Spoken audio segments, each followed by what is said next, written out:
nikiondoka, nani atamsaidia mama? Swali hilo lilimchoma Wanalanga moyoni kama mkuki. Machozi yakaanza kumtoka taratibu.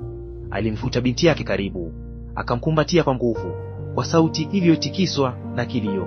Akasema, mwanangu, kila mama huomba siku moja amuone binti yake akijenga nyumba yake mwenyewe. Binti Mainda akalia zaidi, lakini ndani kabisa ya moyo wake kulikuwa na hofu. Hofu ya kuondoka kijijini, hofu ya kuvuka bahari, hofu ya kwenda kuishi na mwanaume ambaye hajawahi hata kumuona, na hakujua kwamba hofu hiyo ilikuwa mwanzo tu. Mbele yake kulikuwa na maisha ya umaskini, njaa, machozi na mapambano, maisha ambayo yangeifanya dunia imkumbuke kwa jina moja. Karibu Alama Studio, simulizi zenye hisia, mafunzo na msisimko.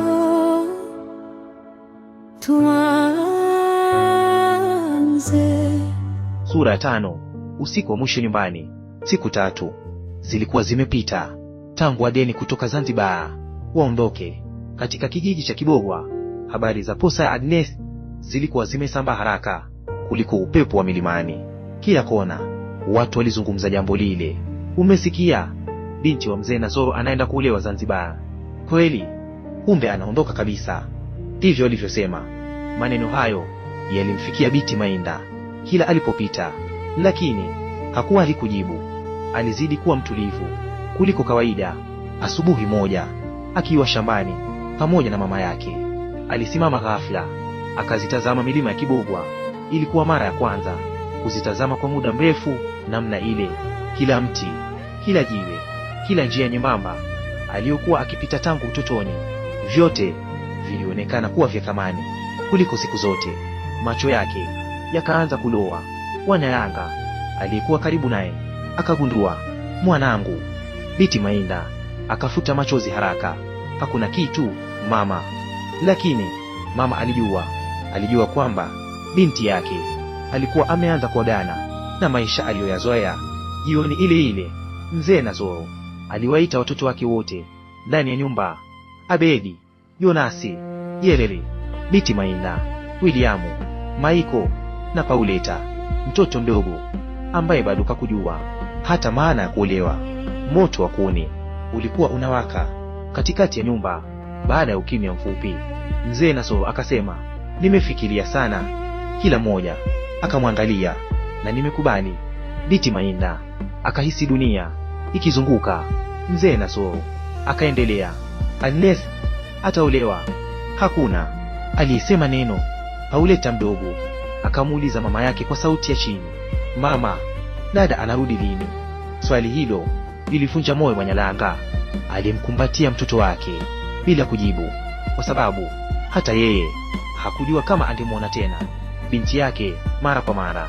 Zanzibar ilikuwa mbali, safari yake ilikuwa ndefu, na wakati huo mawasiliano hayakuwa rahisi kama ilivyo leo. Siku zikaanza kupita kwa kasi. Wanawake wa kijiji wakaanza kumtembelea Binti Mainda. Mmoja alimfundisha namna ya kuheshimu mume, mwingine akasema, ukikasirika usikimbilie kwa wazazi. Mwingine akasema, mke mzuri huvumilia. Kila aliyekuja alikuwa na ushauri wake, lakini hakuna alimuuliza moyo wake ulijisikiaje.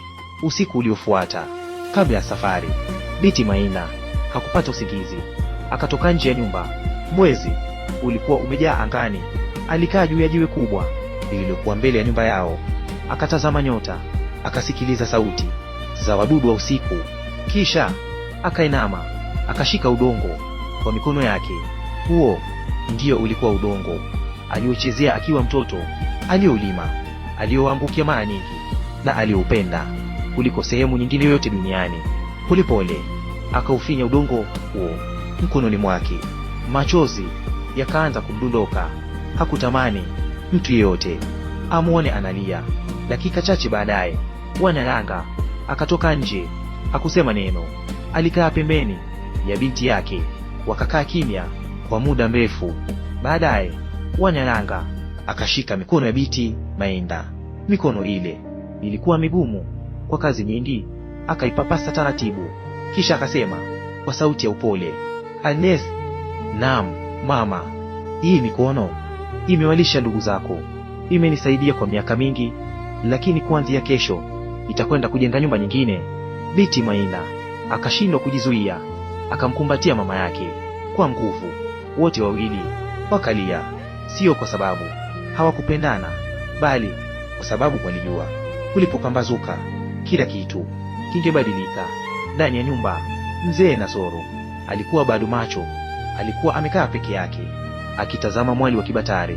Hakutaka familia yake imuone akilia, lakini machozi yalikuwa yakimtoka kimya kimya. Kwa mara ya kwanza alihisi uzito wa kuwa baba alikuwa anamtoa binti yake mikononi mwake na kumkabidhi maisha ambayo hata yeye mwenyewe hakuyajua.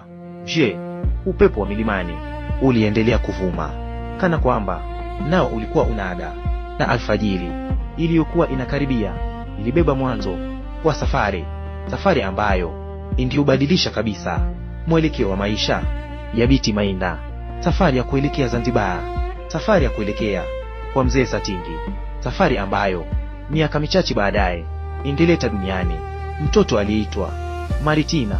Mwisho wa sura ya 5.